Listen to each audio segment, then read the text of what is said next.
ஹல்லேலூயா. ஒரு சிலருக்கு இந்த 2024ஆம் ஆண்டு ரொம்ப ஜாலியாக போயிருக்கலாம், அப்படிதானே? யாருக்கெல்லாம் ஜாலியாக போச்சு 2024? ஹல்லேலூயா. யாருக்கெல்லாம் ரொம்ப கஷ்டமா போச்சு? எல்லாத்துக்கும் ஹல்லேலூயாவா?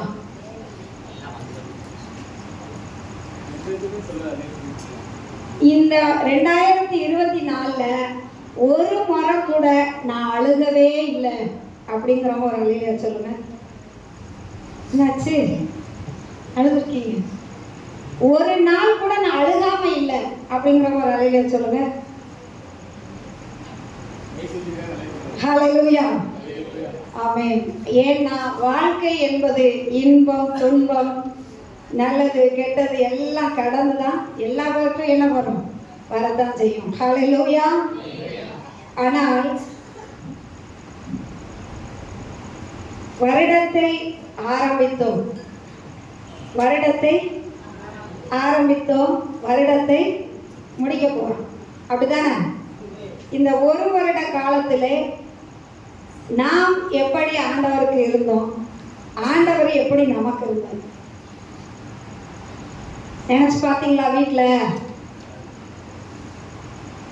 யாரெல்லாம் நான் வீட்டில் நினைச்சு பார்த்துட்டு வந்தேன், கர்த்தர் என்னை நடத்தின பாதைகளுக்கு நான் நினைச்சு பார்த்துட்டு வந்தேன் அப்படிங்கிற ஒரு ஹல்லேலூயா சொல்லுங்க. ஹல்லேலூயா. அந்த நினைச்சவங்களாம் நல்லா வந்து சாட்சி சொல்லுவாங்க நான் நினைக்கிறேன், அப்படிதானே? ஏனென்று சொன்னால் நாம் நிற்பதும் நிர்மூலமாகாமல் இருப்பதும் அவருடைய கிருபை. நாம் எடுத்து வாசிப்போம் ஒரு வேத பகுதியை.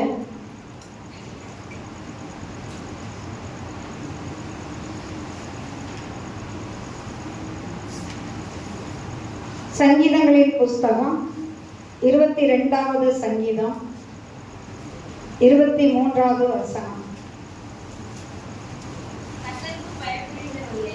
கர்த்தருக்கு பயப்படுகிறவர்களே அவரை துதியுங்கள், யாக்கோபின் சந்ததியாரே நீங்கள் எல்லாரும் அவரை கனம் பண்ணுங்கள், இஸ்ரவேலின் வம்சத்தாரே நீங்கள் எல்லாரும் அவர் பேரில் பயபக்தியா இருங்கள். நம்ம அந்த வேத பகுதியில கையை வைத்து நாம் ஜெபம் பண்ண போறோம். கண்ணை மூடி. ஏசப்பா, இந்த வருடத்தின் கடைசி செய்தியாக நாங்கள் கேட்கும்படியாக வந்திருக்கிறோம் ஆண்டவரே. இதோட தொடர்ச்சி எங்களுக்கு புதிய ஆண்டுக்குள்ளாக கிடைக்கணும் ஏசப்பா, நீங்க உதவி செய்யுங்க ஆண்டவரே. இந்த முடிக்க போற இந்த ஆண்டிலே, இந்த ஆண்டு முழுவதுமாக ஆண்டவரே நீர் எங்களுக்கு எப்படி இருந்தீர், நாங்கள் அதற்கு உங்களுக்கு என்ன செய்ய வேண்டும் என்பதை ஆண்டவரே இந்த நாளிலே தேவ வார்த்தையின் மூலமாய் ஏசப்பா நீங்க எங்களுக்கு கற்றுக் கொடுக்கும்படியாக நாங்கள் ஜெபிக்கிறோம் ஐயா. இந்த வார்த்தை கிரியை செய்யட்டும் ஆண்டவரே, இந்த வார்த்தையின் வல்லமையை உணரட்டும் ஆண்டவரே. ஆண்டவரே ஸ்தோத்திரம். புசிக்கிறவனுக்கு ஆகாரத்தையும் விதைக்கிறவனுக்கு விதையும் பகிர்ந்து கொடுக்கிற தேவன், யாராருக்கு என்ன வார்த்தை வேண்டுமோ ஏசப்பா அதை நீங்கள் பகிர்ந்து கொடுக்கும்படியாக நாங்கள் ஜெபிக்கிறோம் ஆண்டவரே. ஆசீர்வதிங்க, வழி நடத்துங்க, இயேசுவின் நாமத்தில் பிதாவே, ஆமென். ஹல்லேலூயா. ஹல்லேலூயா. தூக்கம் வருது அப்படிங்கிறவங்களாம் ஒரு ஹல்லேலூயா சொல்லுங்க. யார் அது? கிறிஸ்தவர். வேற இன்னும் யார கையை தூக்குனாங்களே அவங்களெல்லாம் இங்க கொண்டாந்து நிப்பாட்டிடுறேன். அதுக்காக சொல்ற வேத பகுதியை எடுத்து வாசிக்கிறதுக்காக, கர்த்தருடைய நாமம் மகிமைப்படுவதாக. இந்த பகுதியில சொல்லப்பட்டிருக்கிறது, கர்த்தருக்கு பயப்படுகிறவர்களே அவரை துதியுங்கள், யாக்கோபின் சந்ததியாரே நீங்கள் எல்லாரும் அவரை கனம் பண்ணுங்கள், இஸ்ரவேலின் வம்சத்தாரே நீங்கள் எல்லாரும் அவர் பேரில் பயபக்தியாய் இருங்கள். இந்த வேத பகுதியை மில் கிருஷ்ணாபுரம் ஜபக்குழு ஆராதனையில நாங்க தியானித்தோம். 22ஆம் சங்கீதத்தை கடைசி அதுதான் அது. அந்த வார்த்தை என்னோட இருதயத்தை அதிகமா தொட்டது. ஏன்னா நம்ம ஆண்டவருடைய பிள்ளை, நான் ஞானஸ்நானம் எடுத்துட்டேன், நான் ஊழியத்துக்கு ஒப்பு கொடுத்துட்டேன், நான் சபைக்கு தூணா இருக்கேன், நான் திருச்சபையில் இருக்கிற எல்லா வேலையும் நான் பார்த்துக்கிறேன் அப்படின்னு சொல்றது சந்தோஷம். ஆனால் இந்த நாம் வாசித்த இந்த வேத பகுதியிலே நாம் கர்த்தருக்கு எப்படி இருக்க வேண்டும் அப்படிங்கிறத குறித்து சொல்லப்பட்டிருக்கிறது. இப்படியெல்லாம் நம்ம இருந்தோமா அப்படிங்கிறத லைட்டா வாசித்துட்டு அதுக்கப்புறம் போவோம். 3 காரியம் இதில் சொல்லப்பட்டிருக்கிறது. சொல்லுங்க பார்ப்போம். முதல் காரியம் என்ன செய்யணும்? பயப்படுறவங்க என்ன செய்யணும்? அவரை துதிக்க வேண்டும். 2வது, அவரை கனம் பண்ண வேண்டும். 3வது, பயபக்தியா இருக்கணும். ஏன்னா தூக்கம் வந்துடும். அதனாலதான் ரொம்ப கேள்வி கேட்குற மாதிரி இருக்கு. தயவாய் மன்னித்துக் கொள்ளுங்கள். ஏன்னா தூங்கிடக்கூடாது. புது ஆண்டுகளை போகும்போது தூங்கிட்டீங்கன்னா ரொம்ப கஷ்டம். அப்புறம் மனசெல்லாம் சோர்வாயிரும். ஐயோ நான் தூங்கிட்டேனே, விழிச்சிருந்து ஜெபம் பண்ணலாம், தேவனுடைய ஆசீர்வாதம் பெறலான்னு போனேன், கரெக்டாக அந்த 12 மணி வரும்போது நான் தூங்கிட்டேனே அப்படின்னு ஃபீல் பண்ணிடக்கூடாது. அதுக்காக தான் நான் கேள்வியாக கேட்டுட்டு இருக்கிறேன். அப்போ நாம் அவரை துதிக்க வேண்டும், அவரை கனம் பண்ண வேண்டும், அவரிடத்தில் பயபக்தியாக இருக்க வேண்டும். ஏன் இதெல்லாம் நம்ம செய்யணும் அப்படின்னு பார்த்தீங்கன்னா, அவர் 2024ஆம் ஆண்டை அவர் நம்மளோடு கூட எப்படி இருந்தார் என்பதை ஆவியானவர் உங்களுக்கு சொல்றாரு. ஏசாயா தீர்க்கதரிசனத்தின் புஸ்தகம் 31ஆம் அதிகாரம் 5வது வசனத்தை எடுத்து வாசிங்க. இதுல ஒரு கை வச்சுக்கோங்க. பக்கம் சொல்லுங்க. ஏசாயா தீர்க்கதரிசனத்தின் புஸ்தகம்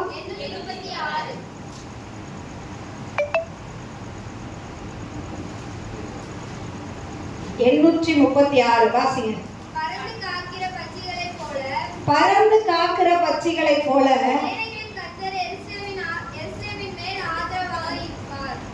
பறந்து காக்கிற பட்சிகளை போல சேனைகளின் கர்த்தர் எருசலேமின் மேல் ஆதரவாக இருப்பார். அவர் அதை காத்து தப்ப பண்ணுவார். அவர் கடந்து வந்து அதை விடுவிப்பார். இதுல 3 காரியம் சொல்லப்பட்டிருக்கிறது. 1, ஆதரவா இருப்பார், தப்பு பண்ணுவார், விடுவிப்பார். 1, மறுபடியும் எல்லாரும் சொல்லுவோம். 1, ஆதரவா இருப்பார், தப்பு பண்ணுவார். எல்லாம் வாயத்தரம் சொல்லணும். ஆதரவா இருப்பார், தப்பு பண்ணுவார், 3வது விடுவிப்பார். பறந்து காக்கிற பட்சிகளை போல. இப்ப இந்த கோழி, ஒரு பெரிய கோழி, அதுல நிறைய குஞ்சுகளோட போகும். திடீர்னு வேற ஏதாவது ஒரு பறவை வந்து அது பிடிக்குது அப்படின்னா அந்த தாய்க்கோழி எங்க இருந்தாலும் என்ன பண்ணும்? ஒடி வந்து கொத்தும். தொட விடாது. நம்மளும் என்ன பண்ண விடாது? தொட விடாது. அப்ப ஒரு சிலர் என்ன நினைப்பாங்கன்னா, ஒரு சில பறவைகள்லாம் அது குஞ்சு மட்டும்தான் இருக்குன்னு நினைச்சிட்டு வரும். பார்த்தா இது சீறிக்கிட்டு வரும். எங்கிட்டுதான் இருந்து வருமோ தெரியாது. அதே போலதான் கர்த்தர் நமக்கு வந்த ஆபத்துகளிலே நாம் சிக்கி கொள்ளாதபடிக்கு, நாம் அதில் நஷ்டமடையாதபடிக்கு, சேதமடையாதபடிக்கு கர்த்தர் நம்மளை தப்ப பண்ணி இருக்கிறார். ஹல்லேலூயா. நம்ம எத்தனையோ பேருக்கு ஆக்சிடென்ட் நடந்துச்சே, நமக்கு ஏன் நடக்கல? எத்தனையோ பேர் உயிரோட இல்ல, நம்ம உயிரோட வந்து உட்கார்ந்து இருக்கிறோம். எத்தனையோ பேர் அவமானப்பட்டு போலீஸ் ஸ்டேஷன் அளந்துட்டு இருக்கிறாங்க. கர்த்தர் நமக்கு அதுல இருந்து என்ன பண்ணி இருக்கிறாரு? விடுவித்து இருக்கிறார். அப்ப சேனைகளின் தேவனாய கர்த்தர் பறந்து காக்கிற ஒரு பட்சியை போல நம்ம மேல ஆதரவா இருந்தார். நம்மளை தப்புவித்தார். அவர் கடந்து வந்து நம்மளை விடுவித்தார். இவ்வளவு 3 காரியம் அவர் நமக்கு செஞ்சிருக்கிறார். செய்தாரா? உங்களுக்கு செய்தாரா? செய்தவங்க அப்படி செய்தார் அப்படிங்கிறவங்க ஒரு அல்லேலூயா சொல்லுங்க. 3 அல்லேலூயா சொல்லுங்க. நல்ல கையை உயர்த்தி சொல்லுங்க. ஆமென். இந்த வார்த்தை புரிஞ்சுது. ஆமா, கர்த்தர் எங்களை தப்புவித்தாரு, எங்களை காத்தாரு, எங்களை விடுவித்தாருங்கிறவங்க மறுபடியும் அல்லேலூயா சொல்லுங்க. அல்லேலூயா, அல்லேலூயா. ஆமென். அவர் 3 காரியம் செய்தார். ஆனால் இந்த 2024 நம்ம அவருக்கு 3 காரியம் செய்யணும். என்னென்ன செய்யணும், செஞ்சோமா அப்படிங்கிறத நிதானித்துப்பார். என்னது? சங்கீதம் 22ஆம் சங்கீதம் 23 வாசிங்க. கர்த்தருக்கு பயப்படுகிறவர்களே அவரை துதியுங்கள். எல்லாரும் வாயை திறந்து வாசிங்க. கர்த்தருக்கு பயப்படுகிறவர்களே அவரை துதியுங்கள். யார? கர்த்தர, இயேசுவ துதியுங்கள். அடுத்து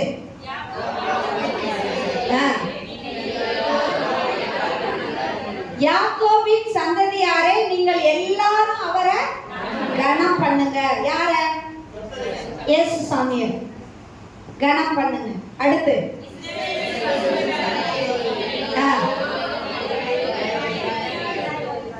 எல்லாரும் அவர் பேர்ல எப்படி இருக்கணுமா? பயபக்தியா இருந்தோமா? கேள்வி.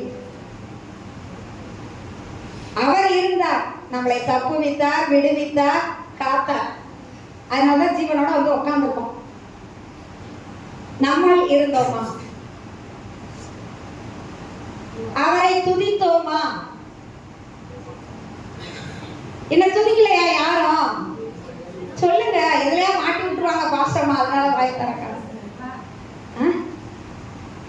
நாம் அவரை துதித்தோமா இல்லையா?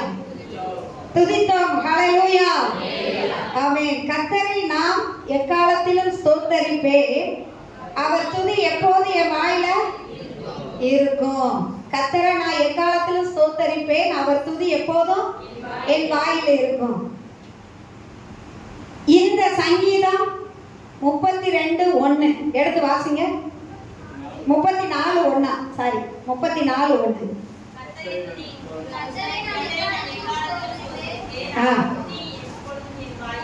கர்த்தரை நான் எக்காலத்திலும் ஸ்தோத்தரிப்பேன், அவர் துதி எப்போதும் என் வாயில இருக்கும். அதுக்கு மேல ஒரு பிராக்கெட்ல ஒரு இது இருக்கும், வாசிங்க.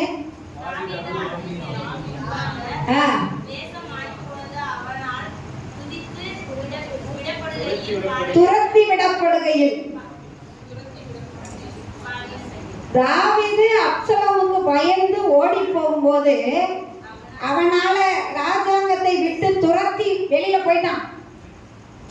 அப்போ அவன் பாடுறான், கர்த்தரை நான் எக்காலத்திலும் ஸ்தோத்தரிப்பேன், அவர் துதி எப்போதும் என் வாயில இருக்கும். இங்கதான் மேட்டர் இருக்கு. இங்கதான் எல்லாம் இருக்கும்போது ஜோத்திரம் ஜோத்திரம் ஜோத்திரம் அலேலியா சொல்றதெல்லாம் பெருசே கிடையாது. எல்லாம் இழந்து போன சூழ்நிலையில இவன் ராஜாங்கத்தை விட்டு வனாந்தரத்துக்கு ஓடி போகும்போது தாவீது ராஜா பாடுறாரு, கர்த்தரை நான் எக்காலத்திலும் ஸ்தோத்தரிப்பேன், அவர் துதி எப்போதும் என் வாயில இருக்கும். இதைத்தான் ஆண்டவர் எதிர்பார்க்கிறார். நமக்கு சாதகமா இருக்கும்போது நாம் கர்த்தரை துதிப்பதை காட்டிலும் நமக்கு பாதகமான சூழ்நிலையில, ஒன்றும் இல்லாத சூழ்நிலையில நாம் முழு இருதயத்தோடு எப்பொழுது கர்த்தரை துதிக்கிறோம். அதைத்தான் ஆண்டவர் நம்மகிட்ட எதிர்பார்க்கிறார். சாத்ராக், மேசாக், ஆபேத்நேகோவுக்கு ஒரு பெரிய ஆபத்து வந்துச்சு. அவங்க நிறுத்தி வச்ச சிலைய வனங்களைனா எங்க போட்டுருவாங்களாம்? சிங்கக்கவியில, அக்னி ஜுவாலையில தூக்கி போட்டுட்டாங்க. இவங்க நீங்க என்னன்னாலும் பண்ணிக்கோங்க, நாங்க அவரை மாத்திரமே துதிப்போம், அவரை மாத்திரமே ஆராதிப்போம். நீங்க நிறுத்தி வச்ச சிலையெல்லாம் நாங்க என்ன பண்ண மாட்டோம், வணங்கவே மாட்டோம். சூடாக்கடா 7 மடங்கு, 1 மடங்கு வைக்கிறதே பெருசு, 7 மடங்கு தூக்கி போட்டா 3 பேரை தூக்கி போட்டாங்க. 4வது ஆளா இயேசு சாமி கூட இருந்து உலாவி கொண்டு இருக்கிறார். இதுதான் அவரை துதிக்கிறது. இந்நேரம் நம்ம அப்படி துதிக்க முடியுமா? துதிக்கிறோமா? அதைத்தான் ஆண்டவர் எதிர்பார்க்கிறார். நம்ம ஆண்டவர் நமக்கு ஒண்ணும் செய்யல நம்ம பேசுவோம். நம்ம நினைச்ச உடனே நடக்கணும்னு நினைச்சு பேசுறோம் இல்ல. அவர் வேலை அவர் கரெக்டா இருக்கார். நம்மளை தப்புவித்தார், நம்மளை விடுவித்தார், நம்மளை காத்து கொண்டாந்து வச்சுட்டாரு. ஆனால் நம்ம எத்தனை வேலையில ஆண்டவர் முறுமுறுத்திருக்கிறோம், எந்த வேலையில நம்ம அவரை உண்மையாய் ஆராதித்திருக்கிறோம். இந்த சூழ்நிலையில ஆண்டவரே உங்களுக்கு நன்றி. எல்லாவற்றையும் நான் இழந்தாலும் உங்களுக்கு நன்றி, எல்லாவற்றையும் நான் கைவிட்டாலும் உங்களுக்கு நன்றி. முழு உள்ளத்தோடு யார் ஆராதிக்கிறாங்களோ அவங்களை தான் கர்த்தர் எதிர்பார்த்து கொண்டிருக்கிறார். நம்ம உலகத்தார்களை விட மோசமாகி கொண்டு இருக்கிறோம். உலகத்தார்கள் என்ன இல்லைனாலும் அப்படியே தான் இருக்காங்க. ஆனா நம்ம ஒண்ணு குறைஞ்சிச்சுன்னா உடனே என்னத்தை ஜோமணி என்னத்தை கண்டுட்டோம். கர்த்தரை துதிக்க வாய் வர மாட்டேங்குது. சர்ச்சுக்குள்ள வந்துட்டு வாய் திறக்க முடியல. அப்படி இருக்க கூடாது என்று சொல்லி ஆவியானவர் உணர்த்துகிறார். 2வது பாயிண்ட் எடுத்து வாசிங்க. யாக்கோபின் சந்ததியாரே நீங்கள் எல்லாரும் அவரை கனம் பண்ணுங்க. நீங்கள் எல்லாரும் அவரை கனம் பண்ணுங்க. யாரெல்லாம் இயேசுவை கனம் பண்றீங்க சொல்லுங்க. வாய்தரம் சொல்லுங்க. அல்லேலூயா சொல்லுங்க. எப்படி கனம் பண்றீங்க சொல்லுங்க.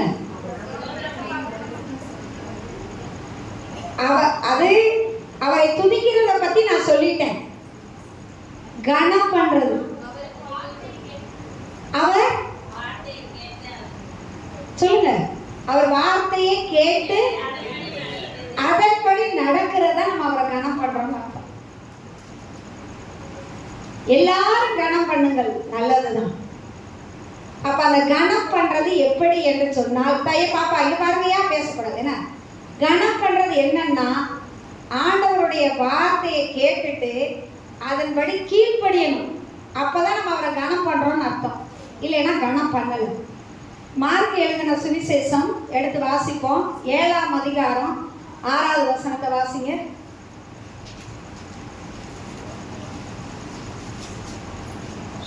மார்க் சுவிசேஷம். அவர்களுக்கு அவர் பிரதியுத்தரமாக, இந்த ஜனங்கள் தங்கள் உதடுகளினால் என்னை கனம் பண்ணுகிறார்கள், அவர்கள் இருதயமோ தூரமா இருக்கான். ஜனங்கள் வந்து ஆண்டவரே ஆண்டவரே ஆண்டவரேன்னு கனம் பண்றாங்க. எப்படி? உதட்டல ஏசப்பா சோத்திரம், ஆண்டவர் தான், எல்லாம் செய்யறது அவர்தான், எல்லாம் செய்யறது அவர்தான். ஆனா இருதயமோ எங்க இருக்கு? தூரமா இருக்கு. நாம அவரை கனம் பண்ணணும்னா அவருடைய வார்த்தைக்கு கீழ்ப்படியணும். அதுதான் கனம். லஞ்சம் கொடுத்து வேலை வாங்க கூடாதுன்னு ஆண்டவர் வசனம் சொல்லுது. ஆனா நம்ம என்ன பண்றோம்? லஞ்சம் கொடுத்து வேலை வாங்கிட்டு அந்த வேலையை கர்த்தர் தான் கொடுத்தாருன்னு சொல்றோம். அது வல்ல நாம் அவரை கனப்படுத்துறது. நான் எக்ஸாம்பிளுக்கு சொல்றேன். ஒவ்வொரு காரியங்களிலும் கர்த்தருடைய வசனம் என்ன சொல்லுது, கர்த்தர் என்ன சொல்றாரு அப்படிங்கறதை ஒரு மனிதனோ ஒரு மனுஷியோ ஆராய்ந்து பார்க்க ஆரம்பிச்சிட்டாலே நீங்க கர்த்தரை கனம் பண்ண ஆரம்பிக்கிறீர்கள் என்று அர்த்தம். நான் என் வாழ்க்கையில இந்த காரியம் நடக்குது, இது சம்பவமா பைபிள்ல என்ன வசனம் இருக்கு, ஆண்டவர் என்ன சொல்றாரு, என்ன செய்ய சொல்றாரு, என்ன செய்ய வேண்டாம்னு சொல்றாரு, அதை யாரு ஒருவர் கர்த்தருடைய பிள்ளைங்க அதை தீவிரமாய் கேட்க திரிகிறார்களோ, ஆராய திரிகிறார்களோ, அவர்கள் கர்த்தரை கனம் பண்ண ஆரம்பிச்சிட்டாங்க. இதுல இன்னொரு ஒரு பாயிண்ட் இருக்கு. எனக்கு நான் உங்களை ஒழுங்கா வளர்க்கல. எடுத்து வாசிப்போம். மல்கியா தீர்க்க தரிசனத்தின் புஸ்தகம் 1ஆம் அதிகாரம் 6-7 வசனம். குமாரன் தன் இருங்க பக்கம் சொல்லுங்க. 1104 எடுத்துக்கோங்க. குமாரன் தன் பிதாவையும் ஊழியக்காரன் தன் எஜமானனையும் கணம் பண்ணுகிறார்களே, நான் பிதாவானால் என் கணம் எங்கே?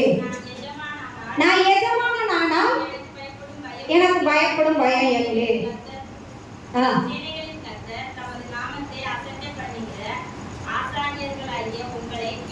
கேட்கிறார். இருங்க ஒரு நிமிஷம். நான் பிதாவானால் கணம் எங்க? நான் எஜமானனானா எனக்கு பயப்படும் பயம் எங்கன்னு கேட்கிறார். இப்போ நம்ம ஏசப்பாவை அப்பா அப்பா அப்பா ஏசப்பா ஏசப்பான்கிறோம், பிதான்கிறோம். அப்போ அவருக்கு கொடுக்க வேண்டிய கனம் எங்கேன்னு கேட்குறது. அவர் தான் எனக்கு எல்லாம்னு சொல்கிறோம், ஆனால் அவருக்கு நம்ம பயப்படுற பயம் எங்க? அடுத்த வசனம், அதுக்கு அடுத்த வசனத்தை வாசிங்க.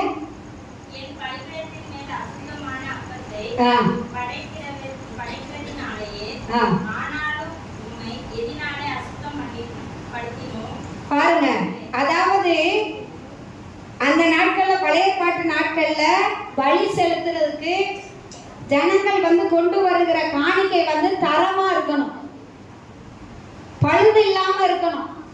கூணு குருடு நொண்டி இதெல்லாம் கொண்டு வரக்கூடாது, கொண்டு வந்து பலி செலுத்த கூடாது ஆண்டவருக்கு. ஆனா அந்த ஆசாரியர்கள் என்ன பண்றாங்கன்னா, ஜனங்களை கொண்டு வர வச்சு அதனால ஒன்றும் பிரச்சனை இல்லை பலி செலுத்துவோம்னு சொல்லி பலி செலுத்த வைக்கிறாங்க. இது ஊழியக்காரர்கள் செய்கிற தவறு. ஊழியக்காரர்கள் அசட்டை பண்ணுகிறார்கள். இன்னைக்கு நேர்மலங்கள்ல நின்று ஜோம் பண்ணணும் அப்படின்னா பரவாயில்ல, கால் வலிச்சா என்ன பண்ணு, உட்காந்துக்கோ. இது யார் கொடுக்கறது? நான் கொடுக்குறது. அப்ப நான் ஒழுங்கா வளர்க்கணும், கனப்படுத்துறதுக்கு ஒழுங்கா வளர்க்க வேண்டும். அப்ப இந்த கனம் என்பது மற்றவங்களுக்கு, இப்ப நம்மளோட ஓனரோ இல்ல ஒரு பெரிய வசதியான ஆளா வந்துட்டா நம்ம கீழே உட்காருவோமா? சொல்லுங்க பார்ப்போம். கீழே உட்காருவோம்? உட்காருங்க, நீங்க உட்காருங்க, பரவாயில்ல இருக்கட்டும், பரவாயில்ல இருக்கட்டும். ஆனா வேத வசனம் பிரசங்கிக்கப்படும் போதோ இல்ல ஜெபிக்கப்படும் போதோ உங்களை சொல்லி குத்தம் இல்லை, என்னைய சொல்லி தான் குத்தம். நேர்மலங்கள்ல நில்லுங்க, சமணம் போட்டு நல்ல தேவனுடைய வார்த்தையை கேளுங்க அப்படின்னு நான் உங்களுக்கு இயேசு சாமியை கனப்படுத்துவதற்கு நான் சொல்லித்தரேன். அப்ப அதுல நான் குறைவுபடுகிறேன். அதனால உங்களுக்கு என்ன ஆயிருதுன்னா இன்னும் அதிகமான அசால்ட்டு ஆயிருது. கர்த்தர் எப்படிப்பட்டவர், அவருடைய வார்த்தைக்கு நம்ம எப்படி கீழ்ப்படியணும், அந்த வார்த்தைக்கு கீழ்ப்படிந்து நம்ம எப்படி ஆசீர்வாதத்தை பெற்றுக்கொள்ளணும். உலக பிரகாரமான தாய் தகப்பனே பிள்ளைங்க வந்து நம்ம பேச கேட்கலைன்னா அவங்களுக்கு எவ்வளோ கோவம் வருது. நீ என்னை மதிக்கல, நீ எனக்கு என்ன பண்ணல, மரியாதை கொடுக்கல அப்படின்னு பேசும். வானத்தையும் பூமியும் படைத்த ஆண்டவர் அவர் சொல்ற வார்த்தைய கேட்டுட்டு ஏன் இஷ்டப்படி நான் நடந்தேன்னா அவரை மரியாதை, அவரை நான் கனப்படுத்துறேன்னா கனவீனப்படுத்தலாம், கனவீனப்படுத்துகிறோம். ஆண்டவர் சொல்றாரு, எல்லாரும் என்ன பண்ணுங்க, என்னைய கனம் பண்ணுங்க. அப்ப தேவனை குறித்ததான அவருக்கு உரிய கனத்தை நாம் செலுத்த வேண்டும். அதை வந்து நம்மகிட்ட எதிர்பார்க்கிறார். அவருடைய வேலையை அவர் எப்படி குறையில்லாமல் இருக்கிறாரோ அதுபோல நம்மளிடத்தில் அவர் எதிர்பார்க்கிறது, அவரை நாம் எக்காலத்திலும் தோற்கடிக்க வேண்டும், துதிக்க வேண்டும். அடுத்து அவரை நாம் கனம் பண்ண வேண்டும். மூன்றாவது கவனிங்க, மூன்றாவது வாசிங்க அந்த பகுதியை. எனக்கு இது ரொம்ப அந்த வெளிச்சமா இருக்கு. மூன்றாவது பகுதி, இஸ்ரவேலின் வம்சத்தாரே, நீங்கள் எல்லாரும் அவர் பேரில் பயபக்தியாய் இருங்கள். ஏசப்பாட்ட எல்லாரும் பயபக்தியா இருக்கிறீங்களா? இருக்கிறீங்களா? இருக்கிறவங்களா ஒரு அழகியா சொல்லுங்க. பயபக்தினா என்னன்னு தெரியாதே, பயபக்தினா என்னன்னு தெரியாதுங்கிறவங்க ஒரு அழகியா சொல்லுங்க. என்ன எதுக்குமே சொல்ல மாட்டீங்க? தெரியுமா? வாங்க 4 மணிக்கு வெளியில தெருவில் போய் பார்த்தா தெரியும் பயபக்திய. பயபக்தியோட குளிச்சுட்டு, பயபக்தியோட கோயிலுக்கு போயிட்டு, பயபக்தியோட கோலம் போட்டு, ஒரு காலத்தில் நீங்களும் அதை பண்ணிட்டு வந்தவங்க தான். ஆனா இப்ப என்ன ஆயிடுச்சு? அசால்ட் ஆயிடுச்சு. ஆண்டவர் மேல நமக்கு பயபக்தியே வர மாட்டேங்குது. அப்ப அந்த பயபக்தி ஒழுக்கம், அந்த ஒழுக்கம்ங்கிறது சரியான முறையில் இருக்கணும். வேலை, ஜபம், வேத வாசிப்பு, சபைக்குரிய காரியங்கள் எல்லாவற்றிலும் நாம் அவரிடத்திலே பயபக்தியா இருந்தோம் என்று சொன்னால் கர்த்தர் நம்மளை வருகிற 25ஆம் ஆண்டிலே பெரிய ஒரு ஆசீர்வாதத்துக்குள்ளாக நம்மளை கொண்டு போகிறாரு. ஹல்லேலூயா, ஆமென். ஏன்னா அது அற்புதத்தின் ஆண்டு. வருகிற ஆண்டு எப்படி ஆண்டு? அற்புதத்தின் ஆண்டு. அநேக அற்புதங்களை ஆண்டு செய்ய போறாரு. நமக்கு, நம்முடைய குடும்பத்துக்கு, நம்முடைய சொந்தத்துக்கு. எழுதி வச்சுக்கோங்க. நமக்கு, நம்ம குடும்பத்துக்கு, நம்ம சொந்தத்துக்கு. அற்புதத்தின் ஆண்டு. அப்ப அந்த அற்புதம் நடக்கணும் நம்ம ஆசைப்படுறோம், நல்லதான். அதற்கு முன்பாக நாம் இப்படி நடக்க வேண்டும். எப்படி எப்படி நடக்கணும்? துதிக்கணும். பயத்தரம் சொல்லுங்க. துதிக்கணும், கனம் பண்ணணும், அவரிடத்துல பயபக்தியா இருக்க வேண்டும். அப்படி பயபக்தியா நம்ம இருக்கும்போது கர்த்தர் நமக்கும் நம்முடைய குடும்பத்துக்கும் நம்ம சொந்த பந்தங்களுக்கும் அநேக அற்புதங்களை செய்வார். அடுத்த ஆண்டில் நீங்க சாட்சி சொல்லுவீங்க. நாம் இப்பொழுது இதுக்காக கடந்து செல்வோம். எல்லாரும் எழுந்து நின்று நாம் கர்த்தரை ஆராதிப்போம். ஹல்லேலூயா. புதிய ஆண்டுக்குள்ளாக நாம் நுழைய போகிறோம். ஆமென். ஹல்லேலூயா, ஹல்லேலூயா. ஓரே பாலா பாலா கலா திஹரா பரகரவா. எஸ் ஆண்டவரே, எஸ் ஐயா, ரீகரவா. ஆண்டவரே